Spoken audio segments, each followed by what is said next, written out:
Domanda all'avvocato Morosin, un indipendentista che si pone in un'altra, diciamo, coalizione che non ha niente a che vedere con l'indipendenza veneta, perché facciamo chiarezza su questo, perché la gente me lo chiede. Beh, la domanda, direttore, stavolta è distorta. Non è che mi pongo in contraddizione. Lei è sempre preciso, ma forse l'ha fatto ad arte, anzi, sono convinto che l'ha fatto ad arte. Io sono Indipendenza Veneta, sono il fondatore di Indipendenza Veneta, assieme a Michele Favero, ed entrambi, per una strategia decisa dal movimento, abbiamo deciso di correre da posizioni, diciamo, diverse alla catalana. Anzi, c'è per esempio Massimo Vidori che corre per la candidatura di Bui nei popolari per il Veneto. È una scelta strategica perché abbiamo già valorizzato, purtroppo in un modo non favorevole, la corsa solitaria nel 2015, dove io ho preso 56.000 voti come candidato presidente per Indipendenza Veneta, perché ostacolato tra l'altro da una lista civetta che non augura a nessuno, e nel 2020 lo stesso ci siamo presentati tra virgolette uniti, c'era anche Riccardo Zumski, c'eravamo un po' tutti.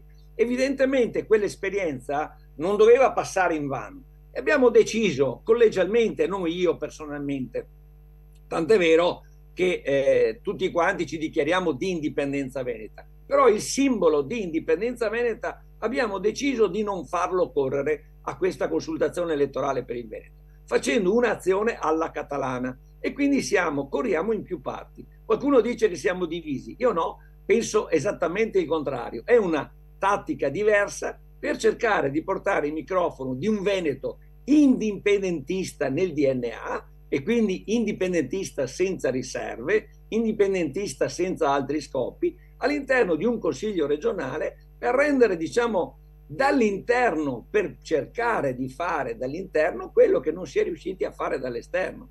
Tant'è vero che dico una cosa ancora più importante, avevamo proposto a Riccardo Zumski di utilizzare il nostro simbolo di Indipendenza Veneta per aggregare sia la realtà indipendentista, autonomista, convinta, sia quella realtà di cosiddetti Novax, anche se Riccardo non è un Novax, come non lo è Chiariamo il dottor bene. Caggiano, non lo è un Novax, perché Riccardo è una persona seria, però avevamo proposto anzi un medico stimato come è Caggiano, che è mio amico e l'ho difeso e fatto assolvere anche recentemente da false accuse di falsi certificati che non aveva fatto, più o meno la storia di Riccardo Zubischi. Però Riccardo ha ritenuto di non correre assieme e col simbolo di Indipendenza Veneta, ha voluto correre col suo simbolo, comprensibile, legittimo, ma questa è la realtà, questo è il punto. Per cui io, che sono indipendentista integrale, devo fare una cosa che è audace assieme ad altri indipendentisti e provare di portare avanti il progetto di autogoverno deciso con la nostra storia, non abbiamo bisogno di aggettivazioni, e convinto all'interno di una maggioranza che evidentemente ci ha dato spazio. Io credo, spero che ci abbia riflettuto attentamente, in realtà non è neanche una maggioranza, perché io appoggio il candidato presidente Alberto Stefani, non una maggioranza, perché l'impegno è con questa persona che ha un ruolo e una figura trainante, secondo me, nell'obiettivo che noi stiamo perseguendo da 30 anni. Io sono e resto indipendentista, questo è il punto.